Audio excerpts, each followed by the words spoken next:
빅데이터는 해석되는 그대로 큰 데이터를 의미합니다. 사전에 적힌 내용은 기존의 데이터베이스로는 수집, 저장, 분석 따위를 수행하기가 어려울 만큼 방대한 양의 데이터입니다. 솔직히 이렇게 들으면 이해하기 어렵긴 하지만 축약해서 말씀드리자면 어떠한 분야에서도 쌓이는 데이터들을 통틀어서 칭하는 말입니다. 정확한 내용은 뒤로 가기를 누르지 말고 강의를 보면서 이해해보도록 하죠. 다들 4차 산업의 중요 기술로 빅데이터를 하는데 정작 우리는 빅데이터가 어떻게 생기고 어떻게 쌓이는지 모릅니다. 4차 산업혁명이 시작되면 우리의 정보도 이래저래 굴러질 텐데 과연 어떤 정보가 어떻게 되는 걸까요? 우선 빅데이터의 개념에는 어떠한 정보도 빅데이터로 취급합니다. 그래서 그게 뭐가 있냐? 이해하기 쉽게 예시를 들면 유튜브에서 여러분이 어떤 영상을 봤는지, 어떤 댓글을 남겼는지부터 휴대폰으로 언제 어떤 앱을 켰고 휴대폰을 들고 어떤 이동수단으로 언제 어디를 가서 얼마나 있다가 돌아왔는지까지, 센서로 어떤 이벤트를 디지털 문자로 저장할 수 있다면 그 정보는 전부 빅데이터에 쌓이게 됩니다. 무슨 소리냐, 나는 내 개인정보를 그렇게 저장한 적이 없다 라고 하시는 분들이 계실 텐데, 여러분이 임의로 끄지를 않았다면 휴대폰을 사고 구글 계정을 만들고 로그인을 할 시에 전부 약관에서 동의를 했던 내용이고 지금 이 순간에도 구글 계정에 정보가 쌓이고 있습니다. 이 정보는 유튜브 알고리즘처럼 편리를 위해 쓰일 수 있지만 이후에 말씀드릴 개인정보 침해 우려와도 연관되는 문제라고 볼 수 있습니다. 또 다른 방법으로는 요즘 기업들이 내세우는 기술인 사물인터넷과도 연관이 있는데, 사물인터넷에는 초당 온도, 초당 습도, 문이 언제 열렸고 노크를 언제 했는지와 같이 세세한 것 하나하나를 전부 데이터로 저장해낼 수 있습니다. 기업들은 이 데이터를 다른 분야에 빼내어 사용하지 않고 사물 인터넷 내의 다른 기기를 조작하는 데에만 사용되게끔 하였지만, 이는 빅데이터의 일종으로 어떠한 방향으로도 사용할 수 있는 방법이 있습니다.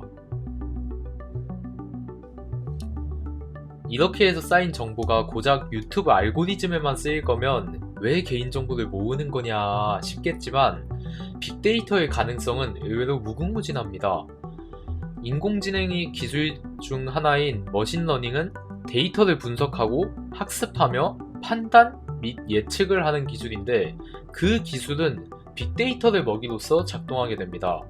이 빅데이터를 인공지능에게 먹이로 먹이기 위해서는 특수한 가공 처리가 필요한데, 구글은 아예 빅데이터 처리 기술을 따로 만들어서 빅데이터를 효과적으로 처리하기 위한 전력으로 컴퓨터 장비는 가능한 싼 값을, 소프트웨어는 구글의 특기를 살려서 값싼 컴퓨터 성능을 최대한 끌어낼 수 있는 소프트웨어를 개발하는 전략을 선택했습니다.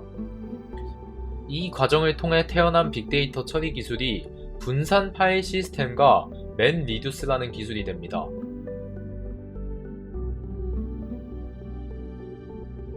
한번 구글의 데이터 센터를 알려드리겠습니다. 구글은 유튜브에 여러 채널을 운영하고 있는데, 그 중에서 위 링크는 6년 전 데이터 센터를 촬영하여 올린 적이 있습니다. 이는 빅데이터를 관리할 뿐만 아니라 구글 포토, 구글 드라이브 혹은 계정이나 보안 정보들부터 이 영상까지 저장되고 있을 겁니다. 반대로 생각하면 이 정보는 그 어떠한 것보다 중요한, 지켜야 할 것으로 생각할 수가 있습니다.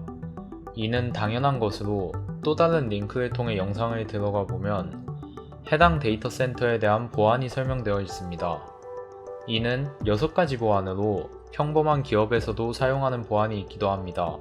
하지만 구글에서는 첨단 보안을 내세우면서 각 권한이 정리되어 있고, 이에는 생체 보안이나 여러 관리자가 24시간 동안 관리하는 보안까지 포함되어 있습니다.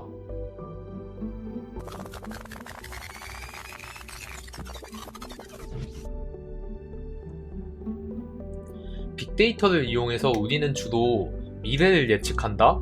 많은 데이터를 분석할수록 미래를 예측할 때 오차가 거의 없다 라고들 하는데, 미래를 예측하는 방법은 예를 들면 광고가 있으면 우선 소비자가 검색 기록이나 자주 얘기하는 단어들을 빅데이터에서 찾아내게 됩니다. 이후 인공지능의 분석을 통해 그 사람의 관심 분야에 대해 알 수 있고, 이에 따라 광고를 소비자한테 보여줄 때 소비자의 관심 분야에 대한 광고를 제시할 수 있습니다. 광고는 그냥 보여주기만 하지 저게 왜 중요한가 싶겠지만, 같은 개수의 광고를 하더라도 이 광고를 따라오는 고객의 수가 많으면 많을수록 광고의 효율은 늘어나고, 이는 즉 광고주의 믿음과 신뢰를 받고 광고회사와 광고주 모두 수익이 늘어나는 결과를 이끌어낼 수 있습니다. 또한 그동안의 교통체증이나 전염병 확산 경로를 빅데이터에서 분석하게 된다면 앞으로의 교통체증과 전염병 확산 경로를 예측할 수 있게 되는 거죠. 어떤 기술이든 해당 기술이 장점만 있고 최고라면 너무나 좋겠지만 그럴 수가 없듯이 빅데이터에도 단점이 있습니다. 위 약관에 모두 동의합니다. 이런 약관에 지금까지 몇 번이나 클릭하셨나요? 아니, 휴대폰 인증 같은 곳에서도 자주 보이고 전부 다 동의하지 않으면 안 지나가지는 거 아니냐 싶을 텐데, 이걸 자세히 읽다 보면 선택과 필수가 나눠져 있습니다. 물론 위와 같이 선택 제외라던가 위 이런 식으로 선택을 보기 좋게 해둔다면 문제될 게 없지만, 어떻게든 광고 문자를 더 보내려고, 어떻게든 개인정보, 즉 빅데이터를 수집하기 위해서 선택과 필수를 헷갈리게 만들어 두거나 하다 이런 식으로 필수 사이에 선택을 숨겨두기도 합니다. 여튼 이런 식으로 소비자들은 자기도 모르는 새에 광고나 보이스피싱, 문자가 늘어나기도 하면서 요새 논란이 되는 틱톡과 같이 개인정보가 위험하다는 얘기가 나오게 됩니다.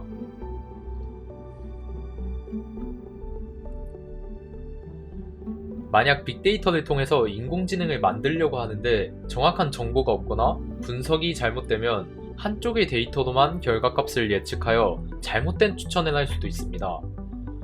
예를 들어 주식을 쉽게 하기 위해서 네이버에서 3주 동안 삼성전자의 검색 빈도수를 통해 주식 투자를 했을 때 이는 단어의 검색이지 연관된 변수를 고려하지 않았으므로 믿고 주식 투자를 하면 한순간에 폭망하는 경험을 하게 됩니다. 반대로 여러 변수를 적용시켜서 완벽한 알고리즘을 만들었다 하더라도 인적 변수와 같이 아직은 부족한 정보가 많으면 많을수록 손실은 많아지게 됩니다. 아니, 그래서 다 알겠으니까 주식이 떡상할 기술이나 회사를 알려줘. 우리가 이걸 어떻게 알아서 도대체 어디 써먹으라고 알려주는 거야 라고 하시는 분들이 있을 텐데, 솔직히 말하면 저희도 가재 아니었으면 이런 거 알려드리지. 장난이고, 가장 크게는 위에서 말씀드렸듯이 사문인터넷으로 정보를 얻어서 다시 사문인터넷으로 사용하거나 인공지능을 만들어 정말 많은 분야로 사용할 수 있습니다.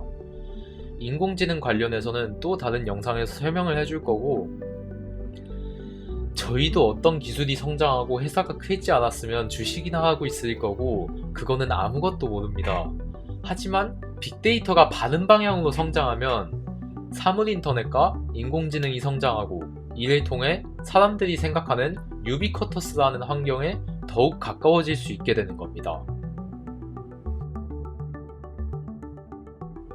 4차 산업혁명의 대표 기술인 AI, 사물인터넷, 가상현실, 로봇 등은 같이 결합하여 산업에 큰 변화를 일으키게 됩니다. 빅데이터는 모든 기술에 꼭 필요한 기술로 이러한 4차 산업혁명의 기반이 될 것입니다. 또한 빅데이터는 우리 현재를 가늠하고 미래를 예측할 수 있는 소중한 자원이 되고 있습니다. 이에 따라 우리는 앞으로 우리들의 데이터를 소중히 여기고 안전하게 보호할 수 있도록 주의해야 할 것이고, 더 잘 활용될 수 있도록 관심을 기울일 필요가 있습니다.